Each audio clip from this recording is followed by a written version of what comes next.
ಎಲ್ಲ ಕೋಟಿಗಳೇ ಒಂದೇ ಬಾರಿಗೆ ಕೆಲಸಗಾರರು ಬಂದ್ರೆ ಒಂದೇ ಸಾರಿ ಎಲ್ಲ ಮುಗಿಸ್ಕೊಂಡು ಹೋಗ್ರಿ ಅಂತ ಹೇಳೋದು. ಸರ್ ಅಲ್ಲೆಲ್ಲ ಸ್ವಲ್ಪ ಯಾರೋ ಮನೆ ನಿಂತೋಗಿದೆ ಅಂದ್ರೆ ಅಲ್ಲಿ ಹಾಕ್ಸ್ಬಿಡ್ರಿ ಅನ್ನೋದು. ಇಂಥ ಅಭಿವೃದ್ಧಿನ ನಾನು ಮಾಡಿರ್ತಕ್ಕಂಥ MLAಗಳನ್ನ ನಾನು ಸುಮಾರು ಜನ MLAಗಳನ್ನ ನೋಡಿದ್ದೆ. 3 ಲಕ್ಷ 2 ಲಕ್ಷ 5 ಲಕ್ಷ ಹಿಂಗೆ ಕೊಟ್ಕೊಂಡು ಬಂದಿದ್ರು ಬಿಟ್ರೆ ಯಾರೂ ಊರಾಗಿರೋ ಕೆಲಸ ಎಲ್ಲ ಮಾಡಿಸ್ಬಿಡ್ರಿ ಅಂತ ಯಾರು ಹೇಳಿರಲಿಲ್ಲ. ಇಂಥ ಕೆಲಸನ ಇವತ್ತು ನಮ್ಮ ದೇವಮೂಲೆಯಿಂದ ಪ್ರಾರಂಭಿಸಿ ನಮ್ಮ ಪಂಚಾಯತಿಗೆ ಮಾನ್ಯತೆ ಕೊಟ್ಟು ಬಹಳ ತುರ್ತಾಗಿ ನಮಗೆ ಎಲ್ಲ ಕೆಲಸಗಾರಗಳು ಮಾಡಿಕೊಟ್ಟಿದ್ದಾರೆ.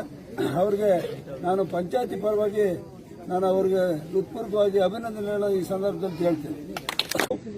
ಅವರು ಇವತ್ತು ಬೆಳಕನ್ನು ಚೆಲ್ಲೋ ಅಂತ ಒಂದು ಐಮಾಸ್ಕಿದು ನಗರ ಪ್ರದೇಶದಲ್ಲಿ ನಗರಸಭೆ ಬೆಂಗಳೂರಿನ ಇದರಲ್ಲಿ ನೋಡ್ತಿದ್ವಿ ನಾವು. ಇಂಥ ಲೈಟ್ಗಳಲ್ಲಿ ನೋಡೋದು ನಾವು ದೊಡ್ಡ ದೊಡ್ಡ ನಗರಗಳಲ್ಲಿ ನೋಡ್ತಿದ್ವಿ. ಇವತ್ತು ಎಲ್ಲ ಊರಲ್ಲೂ ನಮ್ಮ ದೇವನಹಳ್ಳಿ ತಾಲೂಕಿಗೆ ನೋಡೋ ಅಂತ ಒಂದು ಅವಕಾಶನ ನಮ್ಮ MLA ಅವರು ಮಾಡಿಕೊಟ್ಟಿದ್ದಾರೆ. ಅವ್ರಿಗೆ ನಾನು ತುಂಬ ಹೃದಯವಾಗಿ ಅವ್ರಿಗೆಲ್ಲರಿಗೂ ನಾನು ಧನ್ಯವಾದಗಳು ಹೇಳ್ತೀನಿ.